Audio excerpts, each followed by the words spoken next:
All right, I see Ren and Gus are there. I'm gonna wait a couple more minutes to see who else shows because I know Emma asked about this question. And then if you guys have other questions, um, you can email me.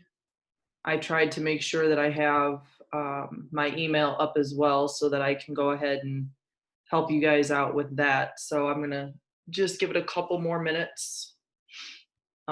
Remember, if you have questions, I have you muted, but you can unmute yourself. And if for some reason you don't have audio, at the bottom of the screen, or if you hover over, you'll see that there's a mute mic all the way to the left, and you can unmute yourself, or up on your name, you can do so.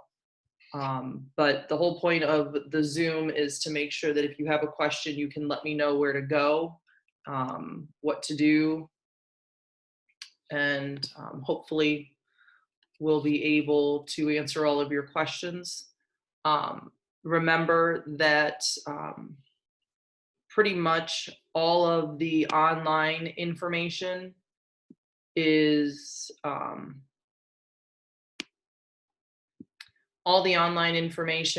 updated in Google Classroom right now for the first two assignments. You guys probably saw that I put in yesterday the 8 or the 13-1 assignment. You still have obviously time for those. I just wanted to keep us updated. I had people asking about when grades were going to go in, so I updated that. I also put in the extra credit for the Firelands basketball game to make sure that wasn't forgotten. I'm trying to think what else, but just make sure that by the 13th, I have everything in, because grades were extended till the 17th. So I need to make sure that I have everything accounted for before then. So, again,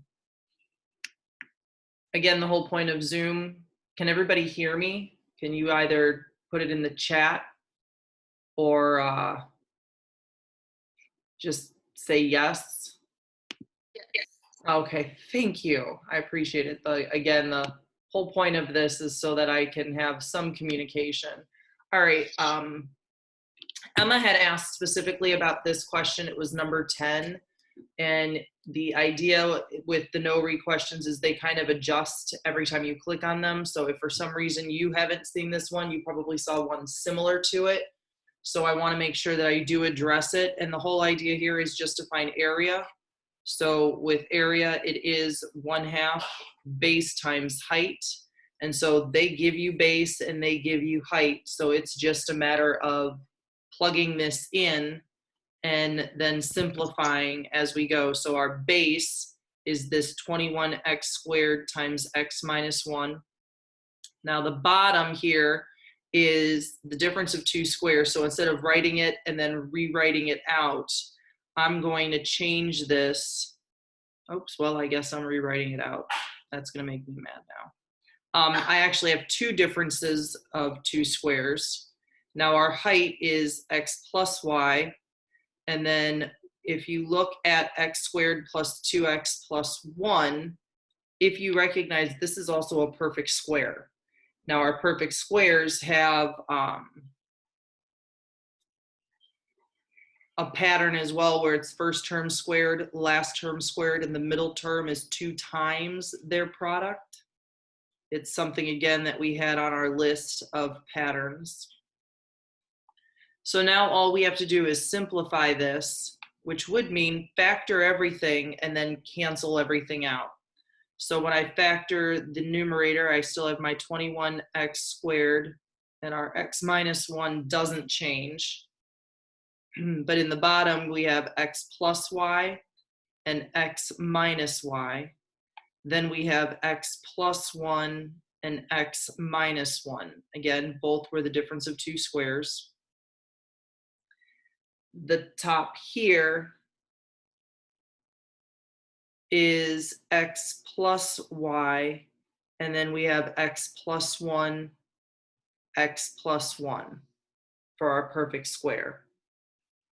The denominator, we're going to go ahead and factor out an x, and we have x plus 1 in the denominator. So now all we have to make sure we do is simplify. So one of the x plus 1s are going to cancel. I'll go ahead and cancel another top bottom x plus 1.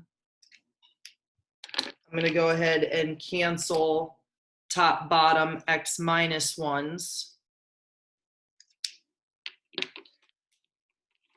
We'll cancel top bottom x plus y's. And then we have one of the x's here is going to cancel on the bottom. We'll still have 1 left on top there. And then the last one that we'll be able to cancel is our 7 on the bottom and our 21 on the top, leaving us with 3. So when I write my final answer, our denominator has a 2, has an x minus y, and our numerator has a 3 and an x. And I did this yesterday, and yep, they match. So when it said simplify the area expression, this would be our area expression for that guy. So most of what you're looking at, and I went back into knowre and I tried to see what the variations were, and I wanted to make sure that they were all pretty much the same, and they all kind of fall in the same category where we're just plugging into a formula. So other questions that you may be having that I need to go over with you, or you would just like to talk about while we don't have to worry about the delay? Were there other questions from the 8.1, 8.2, 8.6 that you would like to go over so that you have a better understanding of those? Anything from the knowre assignments as you finish? Like I said, in Google Classroom, pretty much use today, and if needed, Friday. We can do a live stream or whatever you wish on Friday. It's not required. But I'll do any problems that you would like for me to go over with you prior to spring break, where I should start seeing the last of the knowre assignments coming in, as well as the written assignment.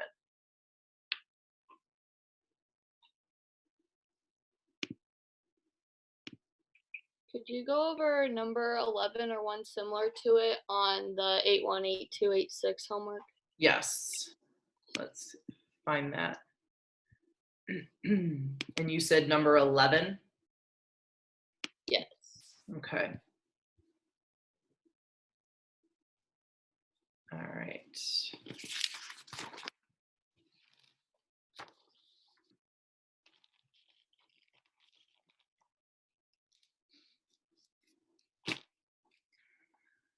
So I will do number 11 because, of course, but hopefully the only way, I figure if we want to see it, they'll have to watch the video. I won't put this one on. I won't scan it in necessarily. Okay. So that's the one that you're looking for? Yeah. All right. So the idea with these is to make sure that first factor the denominator so that you know what your common denominator should be. And I end up with x minus 8 over 2 times x plus 1, and then x over 2 times x plus 1, and then this guy is going to stay the same.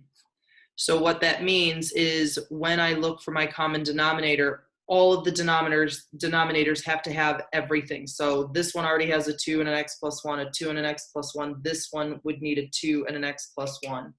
So my common denominator is our 2 times x plus 1. So we have one of everything, and when we distribute, what's going to be nice is everything's going to cancel top to bottom here, so I'm just left with x minus 8. Everything's going to cancel when I distribute here, and I'm just left with x. And then when I distribute to this one, the x plus 1s are the only thing that's going to cancel, so I'm still going to be left with 2 times 2x minus 3. Now, this is going to be a very easy linear equation to solve, because on this side we end up with 2x minus 8, and then on this side we end up with 4x minus 6. When I combine like terms, I'm going to end up with a -2 equals 2x. So I subtracted 2x, I added 6, and I end up with x equals -1. So I have x equals -1, but what's wrong with that?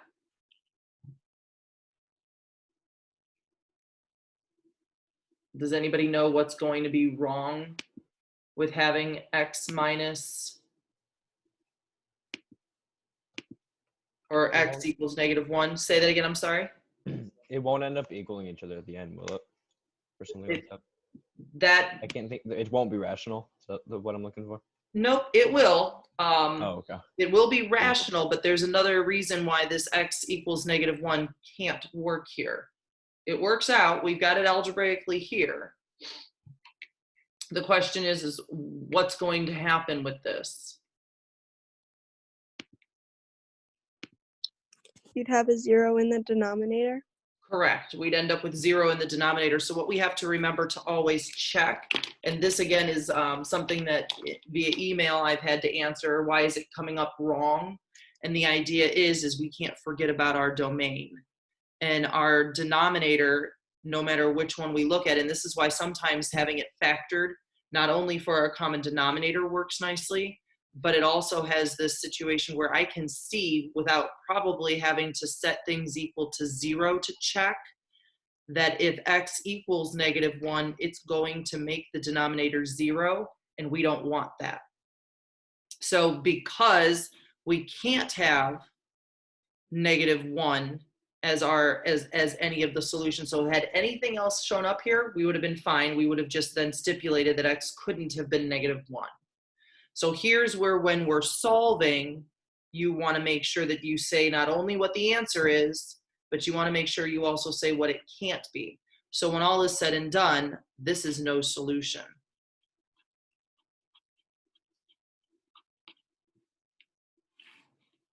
Because x isn't allowed to be -1. Now I will add, just because of course with every no solution option, we do have the idea that what if something came out to be, and of course I don't have a problem, but let's just say, for example, we had a situation where we had something over and we had the same setup, but when all the work was taken care of and we distributed and we worked this out, we ended up with something like 3x plus 8 equals 3x plus 8. So after we do all the work like we did here, we get to this point, and when on either side of our equal sign, it's the same. Remember, this is what we say is a true statement. And that means we end up with all real numbers. X could be all real numbers, and we could do that again depending upon how it's asked in set notation, in interval notation, simply put in all real numbers. And again, whatever the denominator would have been here, had it been like an x plus 1, we would have just said what x couldn't have been. We would take that situation out of our all real number, but we would still list it as all real numbers. So it is possible that for every no solution, there's this idea that all real solutions would also work. So what we would want to see is something where one side equals the other. That gives us all real numbers. Could we go over question 8 on the same page? Yep. Let's 3 over x plus 5 over y. Okay, so with 3 over x and 5 over y, the question is, what would be your common denominator? So we We have, don't have one. okay, so we don't have one, so what would have to be in, what would have to be in both? X and Y. Good. So this one, there's no factoring involved. There's nothing else. We would just have to make sure that we would end up, now because this is just addition, this, and I realize I did that, all you need to worry about is multiplying top and bottom by y, multiplying top and bottom by x, and then when we end up with our answer, you have 3y plus 5x all over the common denominator. That's it. Oh, okay. Yep. It was one of those problems that I threw in there just because it kind of mimicked this idea where it's just figure out what your common denominator is and then write your final answer. So that's pretty much all I was shooting for there. Any other questions?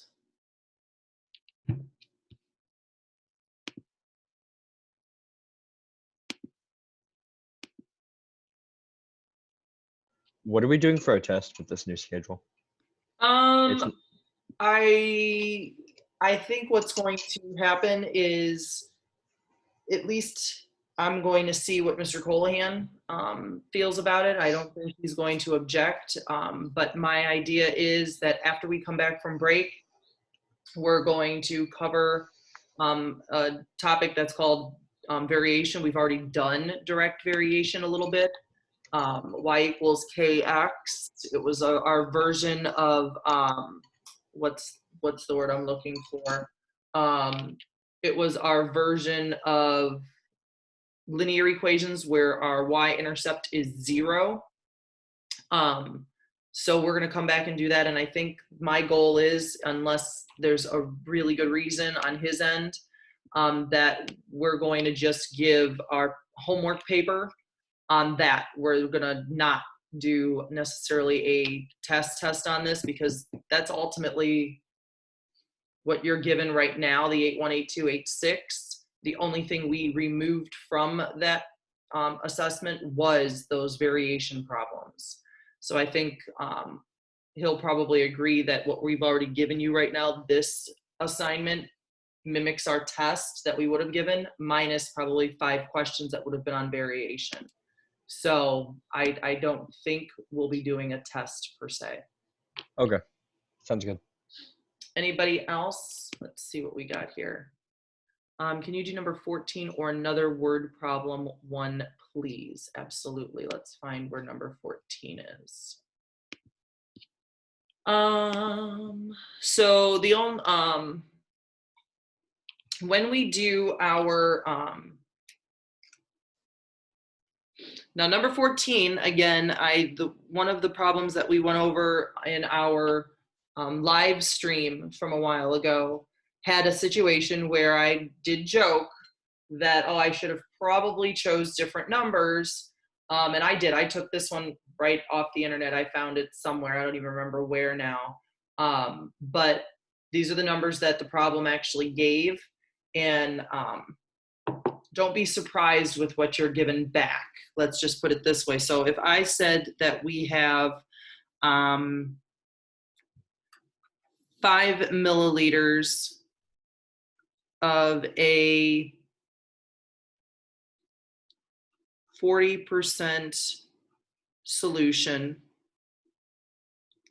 and we wanted to know how much of a 15% solution would we add to create a 25% solution.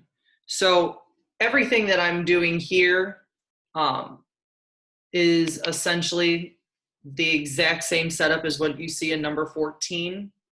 So what we have to remember is our charts does make it a little bit easier.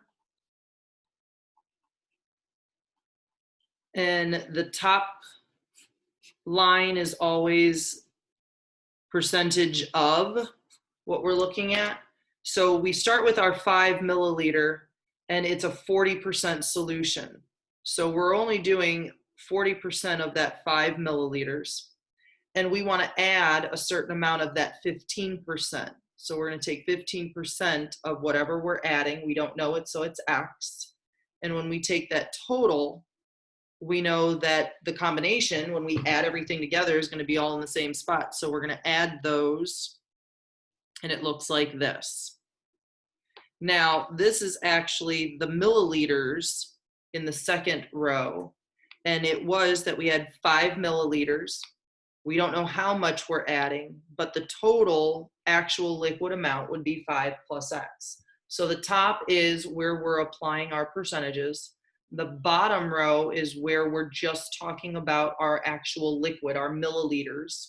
And then what we want to do is remember that we want to create this total.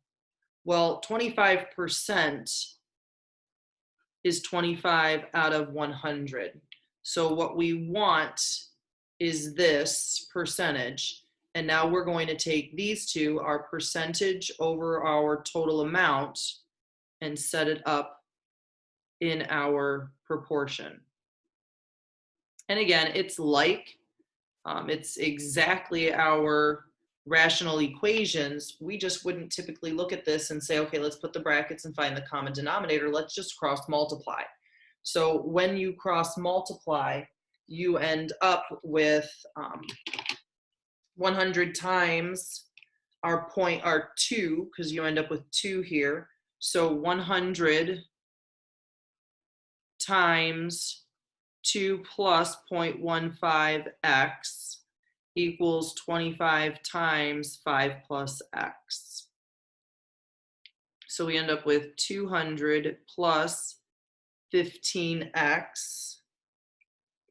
And then we end up over here with 125 plus 25x. I'm going to subtract the 125. I'm going to subtract the 15. And we end up with 75 equals 10x. So when I divide by 10, I find out x is 7.5. Now again, we want to know how much of that 15% solution would we have to add to a container to make the whole thing 25%, essentially dilute it from 40% to 25%. We would have to add 7.5 milliliters of the 15% solution. So every problem that we're going to do that has to deal with what's called mixtures is what the percentage totals were, how much did we actually have liquid or grams or what have you that we were adding, and then set up your proportion. Your first fraction is always what the final percentage should be. Your other fraction is always what you created here. And that's why I try to keep them in those rows.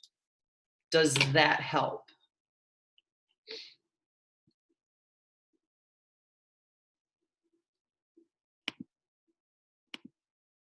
Awesome.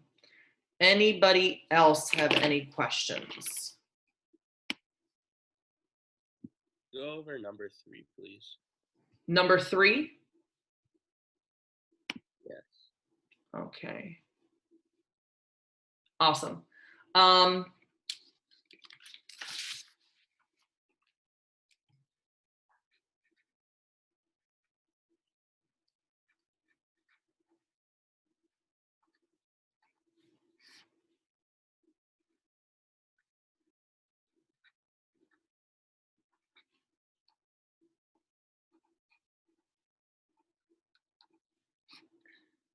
Okay.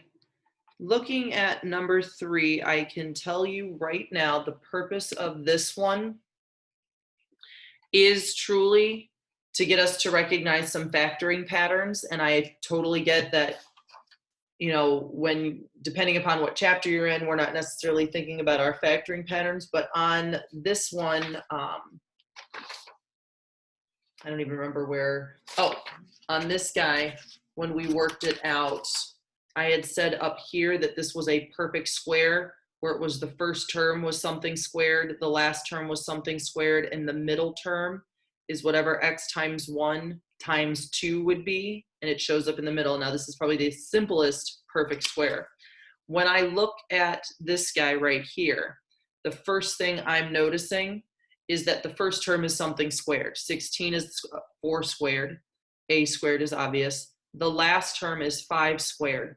So if I had 4a times 5, that would end up giving me a 20a. I take that 20a and multiply it by 2, and I end up with the middle term. Now that is, of course, the memorized factoring pattern. Of course, if we don't have that memorized, you do have the option of using the AC method to factor this, where we could figure 16 times 25 would be 400, and then what we're looking at is what are the factors of 400 that would add together and give me 40, and that would be that 20 and 20. So I could do 16a squared plus 20a plus 20a plus 25. And I don't even have to worry about, did I memorize a factoring pattern? What am I missing? I can just do the AC method, where again, it was 16 times 25 and got us 400. And then I know 20 times 20 could get us that middle term. So I can break that middle term up and do our AC method for grouping.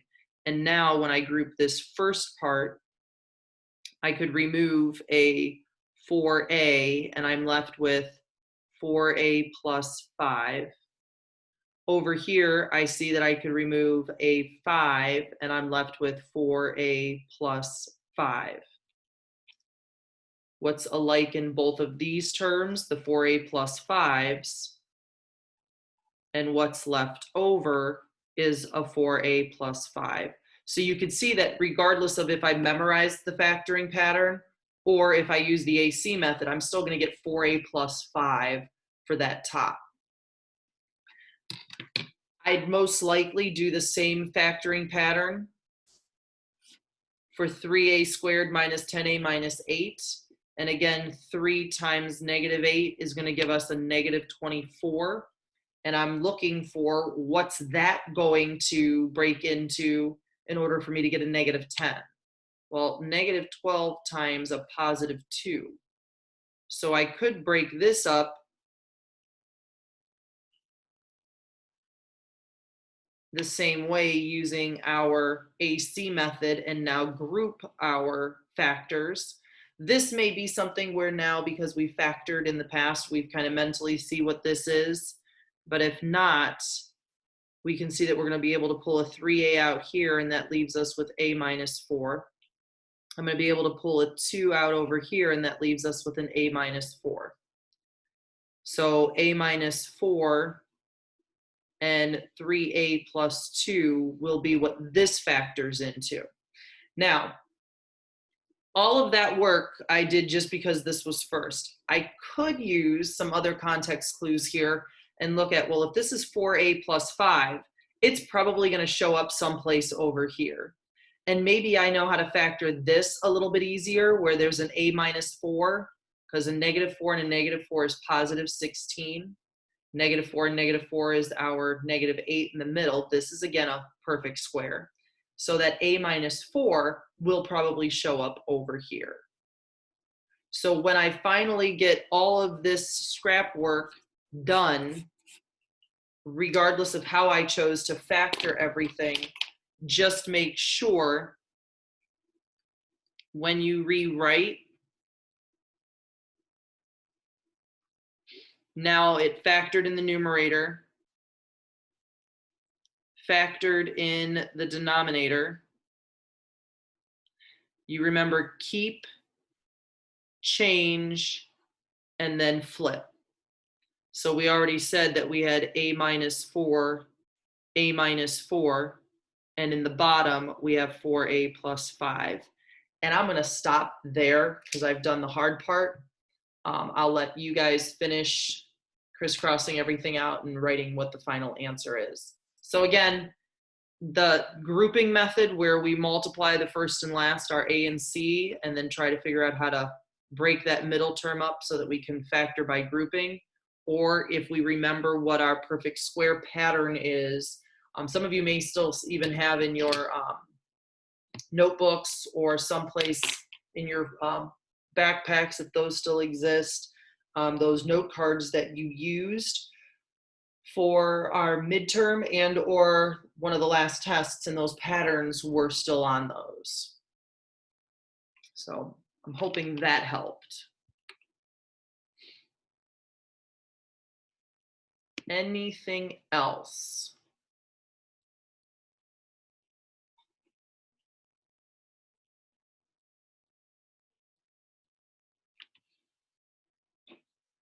So as you're kind of looking through things, I guess the question is, do we want to live stream or Zoom on Friday, or do we want just to finish up our work and then get ready to start taking screenshots and turn those in?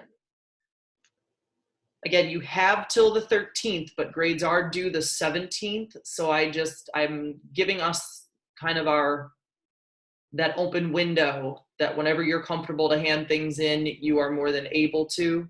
I know there are a number of you that I commend, and you've done a wonderful job.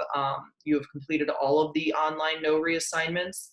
I have not put them all in yet because, again, they're not all technically due until Sunday, but I did want to kind of give everybody kind of a heads up that grades are going in, and we were reminded to do so at our last faculty meeting.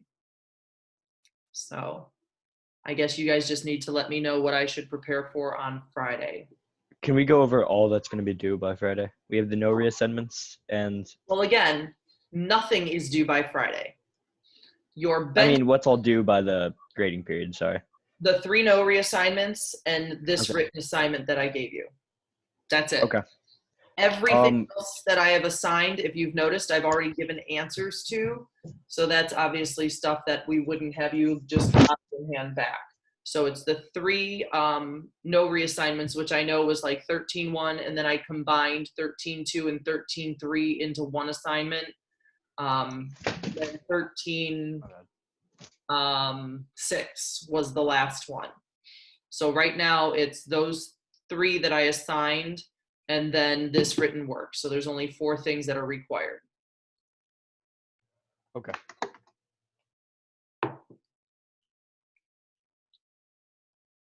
Anybody else have any questions or comments as to what we should do on Friday?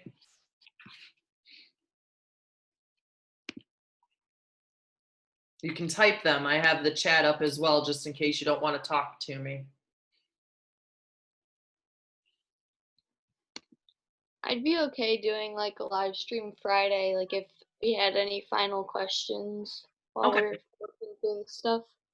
Not a problem. I figure what also happened, and this may help, if somebody's struggling with one of, I'm finding the knowre is a lot easier for algebra in a way, because the geometry students are using it, and the questions are easier, but how they have to input the answers is, I think, frustrating for some of them because they're not paying attention to the pop-up box that shows up that has actual segment icons that you have to put in if you're naming a segment, or an angle icon if you're naming an angle, where the questions may be more difficult in Algebra 2, but how you plug in the answer doesn't vary at all. So, but I think I will look then at my email for any screenshots. I will have those ready to go so that we can talk through them and you don't have to wait for me to draw them out. And then we'll meet via live stream on Friday. and I can go through those questions. And then if you have any more, you can always, during the live stream, either chat in and or email. Now, I guess the question is, I keep saying live stream because that's what you and Carter, I have a chat from Carter here. Would you prefer live stream or Zoom? I mean, the view is no different. It's just a matter of we can either talk or chat in real time instead of Zoom is much better. do you guys like Zoom better? Okay, that's great. You guys actually communicate better. The other classes don't necessarily have a whole bunch to say. I don't know why. They never shut up in class. So why now would be where everybody's quiet. Emma, I see that I did your question at the beginning. I don't know when you popped in, but I just wanted to make sure that you were good with this one, because that was a question. I got it. Thank you. Awesome. Thanks, guys. All right. So I don't want to keep you any longer than you need to, but I don't want to just say, okay, we're done if you have any more questions. So I will Zoom with you guys on Friday. Again, show if you wish. You don't have to. But just know that I will be checking my email for any questions, and I will be checking my email for any of these assignments that come in so that I can grade them when I get them. And I don't have to wait till everything comes in and then grade 24 assignments all at once staring at my screen. And yes, the time is always going to be the same. Will always be 9:30. That way there's no question. If you don't find a Zoom link, you know it's live stream. If you see a Zoom link, you know we're here. So this is what we'll try to do on Friday, is we'll be back at 9:30 with Zoom. Does that sound good?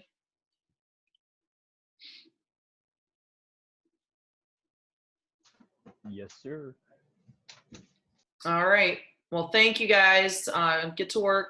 Try to relax a little bit on this gloomy day, but please stay on task. Make sure that you guys are getting everything you need to. And if you have questions, just ask and I will help. I'm finding that I need to keep busy, so I'm constantly doing schoolwork just so that I don't have to put up with the 2nd and 4th grade homework. So you guys have a great day, and I will keep checking my email for questions, and we'll prep for Friday again. Have a good one.